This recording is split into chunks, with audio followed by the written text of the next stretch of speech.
A partir de que idade tu recomendas que a criança possa já iniciar o karatê? Sim. Como forma recreativa, a gente tem turminhas com 5 anos. Depois tem, claro, a competição é uma coisa, mas a pessoa pode levar a criança para um dojo, para academia. Isso. A partir de que idade tu recomenda? Com 5 anos ele já consegue fazer uma introdução esportiva. Ele vai aprender a saltar, pular, correr, fazer alguns golpes mais simples, né? De repente, se ele continuar treinando, em 1 ano ou 2 ele passa para a próxima faixa. Mas são assim, um aprendizado que não tem o intuito de formar lutador. Mas já vai levar uma prática de esporte. Isso, com 5 anos. E também é importante que ele comece a fazer a base com movimentos corretos. Exatamente. Porque quanto mais cedo fizer movimento, porque todo esporte tem o seu movimento perfeito, seu movimento correto. Se tu pegar algum vício no meio do caminho, é difícil de corrigir, né? E quando começa mais cedo, claro, como disseste, não vai lá para ir lutar, mas ele pode já começar um trabalho e encaminhando ele para um futuro, né? Exatamente. Claro que... Sempre é interessante com alguém especializado lá. É isso que eu ia falar. É importante que, pelo menos quem coordena a academia, tenha formação em educação física ou em alguma área afim, né, fisioterapia, porque é muito importante tomar cuidado com lesões, com exercícios errados. O karatê é uma arte marcial milenar e que surgiu num ambiente de guerra há centenas de anos atrás e foi se aprimorando. Hoje é um esporte educacional, mas a gente ainda tem golpes que podem machucar. Tem exercícios de aquecimento que alguns professores, infelizmente, que sem formação, ou às vezes não é preciso tu ser formado num curso superior, mas você tem que ter um mínimo de conhecimento em anatomia, fisiologia. Você tem que estudar para não botar os caras a fazer apoio, né, com a mão no chão. Daqui a pouco o adulto pode, mas a criança tem formação óssea ainda. Causa lesões. Exato. Então é preciso cuidar isso. André, a gente falava aqui sobre a academia, crianças, ambiente. Esse problema da agressividade, o problema de ter medo, o pessoal às vezes tem medo, né, de participar, de ser saco de pancadas, coisas assim parecidas, né? Você, na sua experiência, o que diria para essas pessoas, André? Antônio, Tesses, é muito importante cuidar isso, porque eu já recebi alunos que chegaram na porta da academia, assistiram um pouquinho e perguntaram: será que eu posso vir treinar? Eu vou apanhar muito?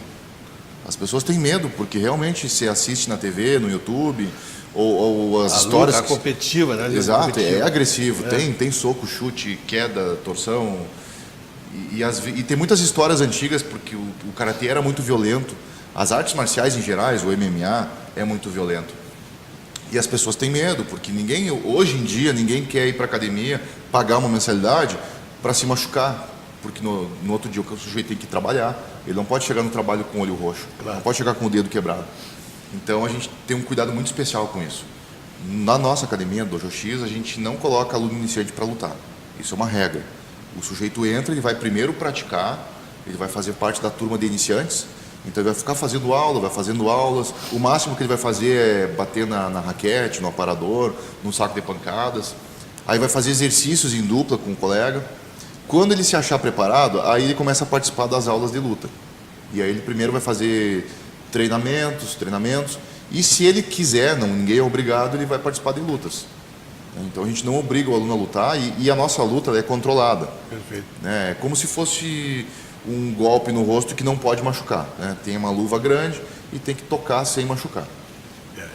Dentro do karatê, assim, tu dirias que tens uma linha só de luta, ou que às vezes dentro do próprio esporte tem algumas diferenciações entre uma e outra prática, né? Tem. O karatê tem diferenciações também? Tem muito. O karatê, ele tem vários estilos de karatê. Claro. Então, historicamente... Eu não tenho citado o termo estilo. Não, mas tem várias, depois eu vou chegar no esporte.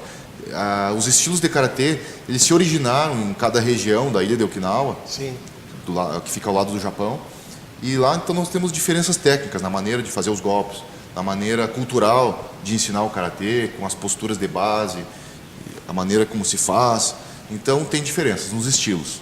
Uns estilos são mais suaves, uns mais duros, uns mais retos. Mas isso ainda é uma diferença sutil. A nível de organização política e esportiva, nós temos as federações. Perfeito. Então, a Confederação Brasileira de Karatê, ela é ligada à WKF, World Karate Federation, que é o karatê olímpico, o karatê, digamos, que cuida do karatê esportivo. E é oficial, ligado a todos os comitês olímpicos, ao Ministério da Educação. A gente sabe que esse foi o karatê oficial do Brasil. E nós temos outras federações. Tem um karatê tradicional, tem um karatê Kyokushin, tem um karatê interestilos, tem diversas federações que surgiram após a Lei Zico e Lei Pelé nos anos 90. E houve essa legislação que foi criada para liberar o passo dos jogadores, só que alguém utilizou isso para criar federações, ligas, associações de vários esportes, não só do karatê. Claro. Eu sei que o jiu-jitsu, o judô tem mais ligas, não tem muitas federações não. Mas o karatê tem várias federações. Aí às vezes se liga a TV e assiste Campeonato Mundial de Karatê realizado no Amazonas, sei lá. Tipo, não é um campeonato mundial que veio todos os países, mas para aquela federação ali é um mundial. É o mundial dela. Exatamente. É interessante, eu te perguntei isso porque existe isso também em vários esportes, Sim. não é só no karatê. Entidades que... O próprio SET aqui, nós temos 2 federações no Rio Grande do Sul, tem 2 ligas em Santa Maria. É mesmo? Tem, Então existe, mas todos seguem a mesma linha. Aí que está o problema. No futebol, na maioria dos esportes, segue a mesma linha. E no karatê, infelizmente, a maioria das federações tem Cada um tem as suas regras diferentes. E aí os atletas acabam pagando o pato, porque eles não conseguem competir em todas as federações. Aí tem que seguir a dele e ficar por ali, né? Exato.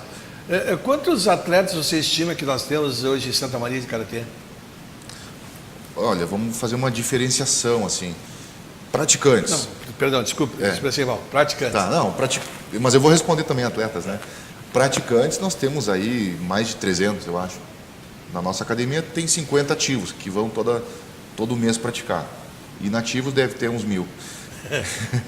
Tem muita gente que começa e para, né? Mas aí nós temos todos os locais que a gente dá aula, deve ter uns 300 alunos no total. Atletas amadores nós temos uns 30, entre crianças e adultos, que praticam, que lutam de vez em quando, vão nas competições. E compete. Isso. E atletas focados, aqueles que realmente vão para o campeonato e querem um objetivo, eu acredito que nós temos uns 3 ou 4.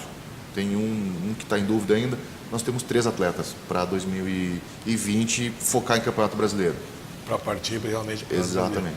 E campeonatos estaduais aqui, quantas etapas acontecem? Ou é uma etapa só ou são por circuitos? Como é que vocês fazem?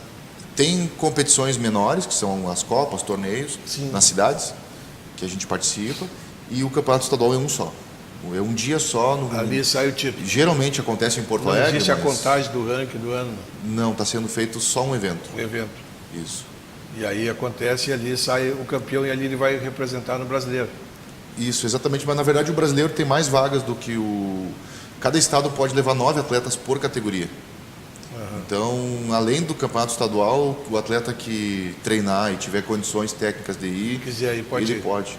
O ano que vem nós vamos ter inclusive uma etapa do Campeonato Brasileiro em Santa Catarina. E aí vai ser mais fácil, a gente pretende levar mais atletas, porque é perto, né?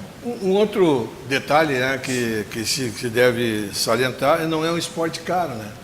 Não, Porque nós temos esportes aí que o equipamento é muito caro. Sim. Né? O karatê é muita vontade, Muita e garra. o garra e o resto... O sujeito precisa ter um kimono, que custa aí entre 100 e 200 reais. E depois uma luva, um protetor bucal, mas tudo é coisa simples. De 100 também, 200 no máximo. Aí. Quantos instrutores tem em Santa Maria? 7 instrutores. 7 instrutores Isso. recomendáveis, né? Isso, exatamente. Que devem ser procurados. E a gente, então, mais uma vez lembra, né? A gente sempre lembra aqui os pais responsáveis da parte de esporte. Procure gente especializada, principalmente em caso de crianças ou pessoas de idade mais avançada.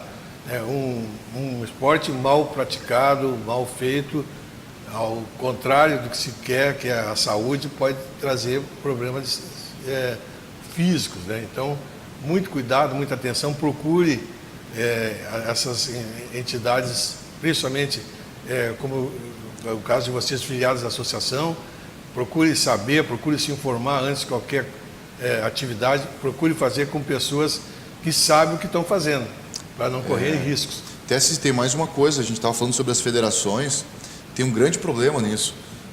Porque, claro, eu gostaria que o karatê todo fosse um só, que todos os esportes fossem unidos numa única federação, porque isso seria mais fácil de trabalhar, mais fácil de gerenciar, seria melhor para todos. Eu não gosto dessa individualidade e dessa separação. E acontece muito com alunos nossos que se formam aqui e vão embora para outro estado, para outro país. Tem aluno que foi embora para estudar fora. E ele leva o certificado dele com o carimbo da federação e esse certificado é validado lá fora, é validado em qualquer estado. Mas quando você está numa associação, numa academia que não é federada, esse certificado não vale. Não tem Então, às vezes, o sujeito treina a vida inteira, recebe uma faixa preta, que é importante. É uma federação que não existe, ou é uma federação paralela, ou o próprio professor fez a assinatura em casa e ainda cobra por isso e entrega para o aluno, cara. Aí esse aluno vai embora para outro lugar e ele vai se dar conta que aquele certificado dele não valeu. É mesmo que você fazer um curso superior numa faculdade que não é reconhecido. É tempo jogado fora. Exato. Não é tempo fora, porque o que ele aprendeu, ele aprendeu. Mas né? como atleta, o tempo foi jogado fora. Exato, tem que fazer exato. tudo de novo. Para a gente encerrar, a Dojo X, pode fazer um merchan aí, onde fica localizado, o pessoal pode entrar em contato, quem está nos assistindo e quiser participar, seja de qualquer idade, ou seja filho, ou seja o pai mesmo, quiser participar, como é que ele faz? Entra em contato pelo Face ou pelo WhatsApp, como é que ele faz para contatar vocês? Eu vou deixar o site, então. Tá. A gente está no Facebook, no Instagram. Como Dojo X. Se pesquisar no Google, vai encontrar Dojo X. Então entra no nosso site, é dojox.com.br. dojox.com.br. Aí lá tem o nosso WhatsApp, eu atendo o telefone, o WhatsApp o tempo todo, porque é a melhor maneira de se comunicar hoje em dia. É 999 36 7834. A academia fica no bairro Dores, próximo ao Hospital da Brigada. Então, chega lá, vai assistir a aula primeiro, conversa com a gente, manda o WhatsApp, aí eu entro no site para ver as turmas de aulas, que será bem-vindo.